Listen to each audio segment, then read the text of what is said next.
Hey guys, today we have a very special guitar on the channel. A Gibson you probably haven't heard of.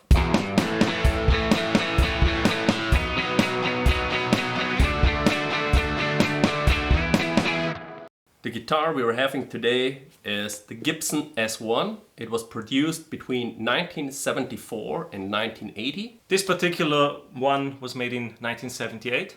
And this model is pretty rare. In total, 3,089 copies were made. It's made with different finishes, and there are some that have a mahogany body, but this one is all maple. Yeah, as you can see. Neither Martin or I did buy this guitar. We got it provided by one of our friends, Bene. So thanks a lot, Bene. thank you very much. And I picked it up this morning, and when I played a couple of chords, I instantly noticed that the action is pretty high and that the guitar had some intonation issues, and especially the fret ends, it has fretsprout. So it's lots of fretsprout. It's really standing out. It's really sharp, and yeah, it's an old guitar. It's a vintage guitar. It has some cool wear and tear and buckle rash, and we will definitely show some close-up pictures of the guitar. But we want to do two videos, and this is the first one. In this video we want to specifically do the setup and talk about the things we had to fix. So the fretsprout and the neck angle, the truss rod are the most important parts. Most important of everything, we got the permission from Bene to do all this because we wouldn't obviously touch someone else's guitar without his permission. Just so everyone knows that we're not just going on and are modifying someone else's guitar. It's not a surprise for him. He agreed, and he's happy that we're doing the setup.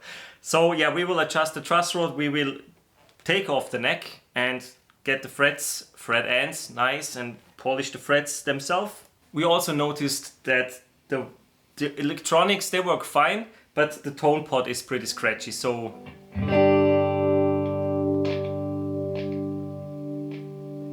it crackles all the time a little bit. That's pretty much the crackling, but with some spray, some contact spray, that's and for this we'll also remove the scratch plate with the electronics in it.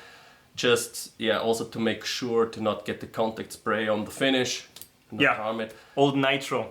And so we can have a look at everything inside as well. Might be also interesting. Yeah, and now we start with the setup process. This will be all we cover in this video, and in the second video, which we will release next week, we will have the playing and just an in-depth demonstration of the guitar, of the tones it has, and talk about the specs in more detail. Yeah, because in the condition it is right now, it's pretty much unplayable. So the first thing I'm gonna do is adjust the truss rod, because I also want to see how much I can get the action down with just this adjustment. We have seen on the picture we've taken that the neck relief is extremely high, and with this, let's see how much we can improve this. So the truss rod adjustment did work wonders. So we now have an action on the low E string of 2.25 millimeters and 1.75 on the high E string. I've also already checked all the frets. We only have one high spot. This is on the 19th fret of the D string. That's slightly buzzing. Not sure how often you really come to play this one. I'm not going to do a fret level over here. This would just require too much time. It might also be a low fret at this point because the 18th fret does not have this problem. That's that. The next step is removing the strings, so we can for once remove the scratch plate with all the electronics. And I'm also removing the neck to sand down the fret ends and work on those. What's interesting about this neck and this guitar is these screws over here. Those are mechanical screws, and you have metal inserts in here with threads, so everything here is a lot sturdier than you would have with a normal wood screw. And disassembling this guitar for the neck is actually no problem. You can do it over and over without having to fear to wear out the hose in the neck. So yeah. What we also took off are these parts. This one is Schaller, made in Germany. It says on the harmonica style bridge. Yeah, harmonica style, and this part as well. It feels high quality. It has a good weight. Stop tail. So yeah, that's the inside.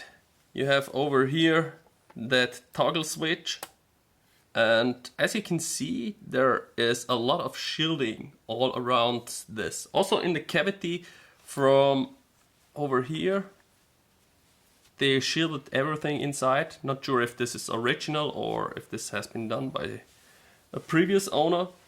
And yeah, I think that pot, that's the the tone pot. That's the scratchy one, a smaller one. And here we have the rotary switch. I find the pickups to be very interesting because, yeah, as you can see, it's pretty much hollow over here. You can see inside, and I guess that's a magnet, right? That's just the bar magnet? yeah, most likely. Looks fine. Yeah, I don't see much winding going on. That's just on the top side. So those are probably fairly low output. Yeah, you can see on the other side. Yeah, on the other side you can You could see the binding around, the windings around. the winding over here, the copper wire of the winding, and yeah, the bar magnet. So now we fixed the scratchy. Let's hope. Let's. Pot. Okay, I'll be filing down the fret ends over here. It's not really the fret ends themselves, it's the tanks that are going into the wood that are sticking out. It looks a lot to me like this is an unfinished fret job that has been done, a refret. Because, I don't know if you can see it. First fret? The first fret, for example, you can see how it's partly ripped out and like bite marks from I would guess from removing the fret, and Here as well. Yeah, here you can see it really well on that fret, and yeah, it's really noticeable that those parts of the fret ends are sticking out, not the fret ends themselves are this sharp. They are angled and filed off, but also extremely unevenly. If you're looking at the 10th fret over here, I'm not sure if you can see it, but that fret is totally flat. There's nothing round on it, and yet it is not a low fret and the next one is not a high fret, and they vary quite a lot. So I guess there has been done some work to the frets themselves, and it's not finished properly. With this sticking out on the side so much, and yeah, being so close, and I really need to get to the wood to get this off. I'm going with the fret and dressing file and do it just lightly, stroke by stroke, until I see that it's level over here. I'm not taping it off because the tape would already give me enough height that I could not get this really smooth over here.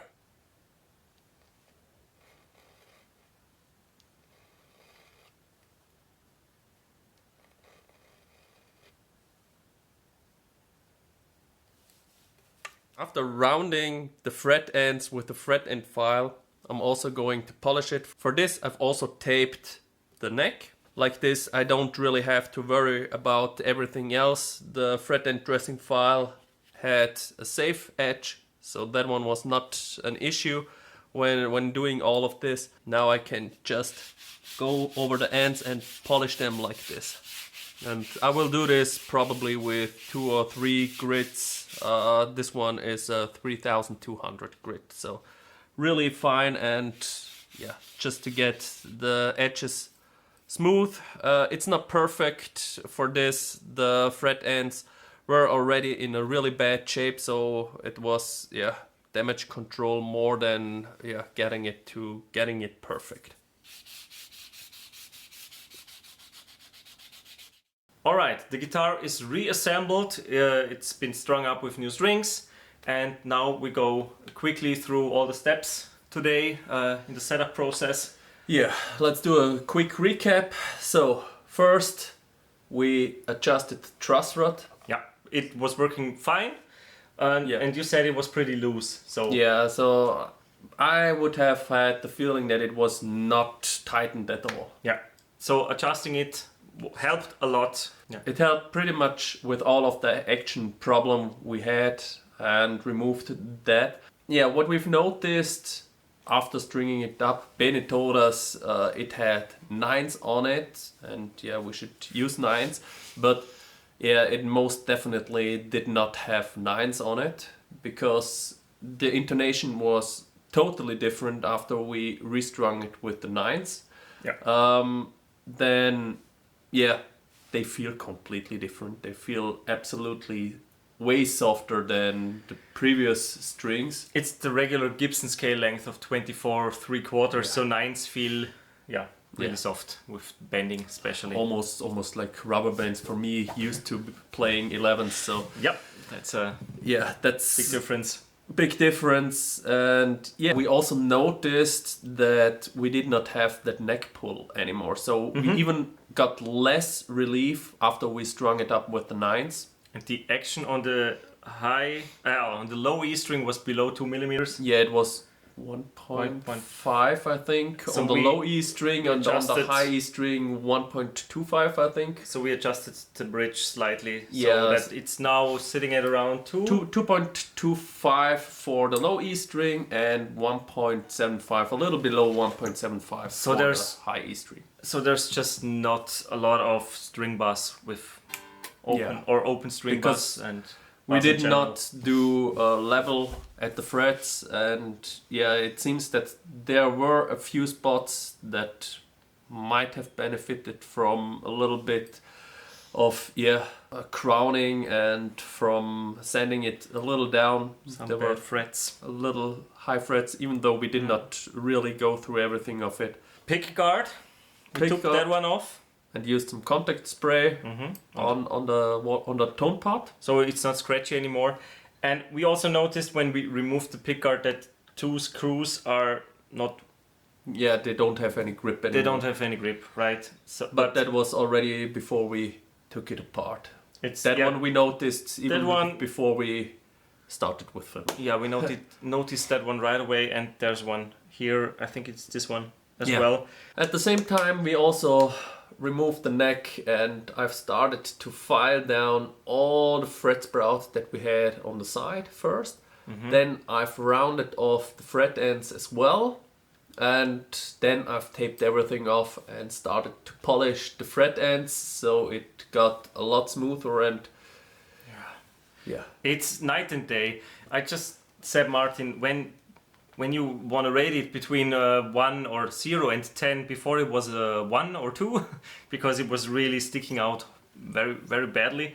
And now it's probably an 8 because the frets are still not perfect because they're not all properly crowned and leveled. yeah, they were not also. They also don't have the proper angle on the side all the way through, and I did not start to do everything on it because some are also too flat. I've noticed that as well, so they are already reaching into where the string is touching, so I was reluctant to touch too much of those fret ends because it was not buzzing much, and I didn't want to change too much on it. To make it really good, you would have to do a refret on it. But I think with the existing frets you got the most out of it, and it feels nice now to play. Nothing sharp, nothing sticking out, really sticking out, so it works great now.